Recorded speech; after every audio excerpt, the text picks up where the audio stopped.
Si Mawar produktif banget ya. Ikut 2 ekskul, ranking 1 di kelas.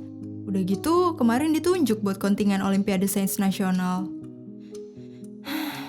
Kapan ya gue bisa kayak dia? Produktif emang perlu sih, tapi kalau dilakuin terus-menerus tanpa henti, bisa membahayakan kesehatan fisik dan mental loh. Kok tiba-tiba HP gue gini? Dan lo siapa?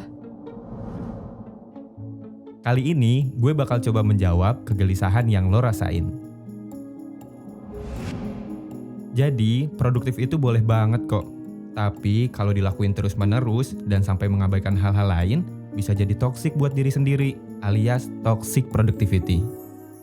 Wah.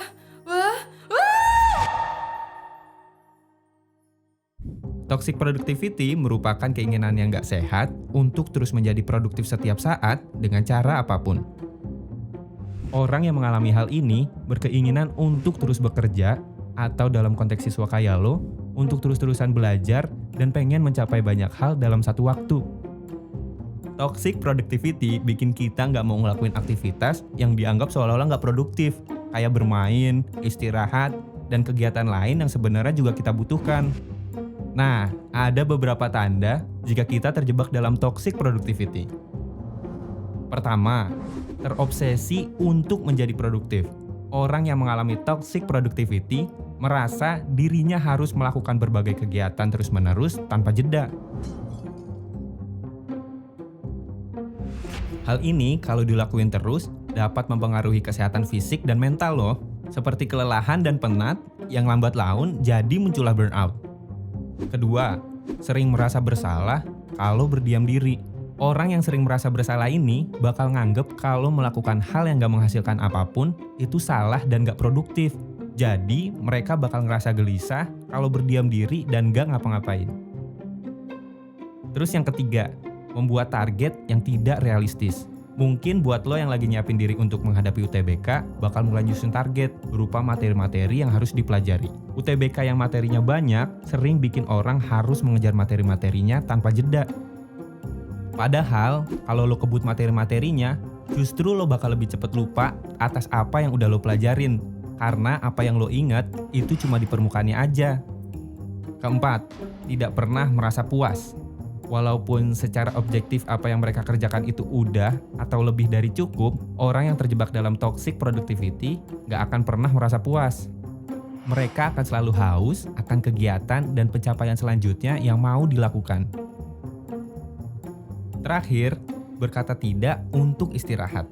Istirahat merupakan hal yang haram bagi mereka yang terjebak dalam toxic productivity. Padahal sejatinya, semua orang pasti butuh yang namanya istirahat. Istirahat itu penting untuk merefill energi lo, baik secara fisik dan mental. Dan istirahat tuh wajar dilakukan oleh semua orang. Nah, tadi gue udah jabarin tanda-tanda toxic productivity. Terus, apa yang harus dilakuin ya kalau ternyata kita terjebak di dalamnya? Ini beberapa tips yang bisa lo lakuin. Pertama, buat to-do list. Dengan bikin to-do list, lo bisa lebih tahu prioritas dan kapasitas diri lo. Di list ini, lo bisa bikin 2-3 goals yang sifatnya sedang dan besar. Seperti mengerjakan tugas dan belajar materi UTBK. Kalau udah kecapai, lo bisa istirahat. Di list ini, lo juga bisa selipin kegiatan yang menyenangkan, seperti menonton film, main game, dan tentu aja istirahat. Jadi, dengan list itu, lo mengalokasikan waktu buat kegiatan produktif sekaligus kegiatan yang menyenangkan. Kedua, mulai hilangin pertanyaan, apa yang harus gue lakuin sekarang? Kalau lo nanyain ini ke diri sendiri, ini bisa jadi tanda toxic productivity. Karena membuat lo terus-menerus mencari kegiatan tanpa memberikan jeda. Jadi, lakukan aktivitas-aktivitas lo dalam batas wajar aja ya. Ketiga, tetap lakukan self-care. Lakukan kegiatan tertentu untuk apresiasi diri, seperti minum teh di sore hari, olahraga, skincarean, dan juga istirahat. Keempat, seimbangin kehidupan profesional dan kehidupan pribadi. Kehidupan profesional di sini bisa berlaku juga buat kehidupan sekolah ya. Ingat, hidup itu bukan perlombaan siapa yang paling produktif. Jadi, boleh aja sesekali lo santai, tarik napas, dan gak ngapa-ngapain dulu. Plus, inget juga untuk tetap menikmati prosesnya. Biarpun kerja keras memang dibutuhkan untuk mencapai sesuatu, gila kerja atau gila belajar bukan solusi untuk meraih hal tersebut. Yuk mulai buat prioritas dalam hidup kita, tetap alokasikan istirahat, dan juga tetap berproses. Sehingga kita tetap bisa produktif, secara sehat, dan berkembang di dalamnya.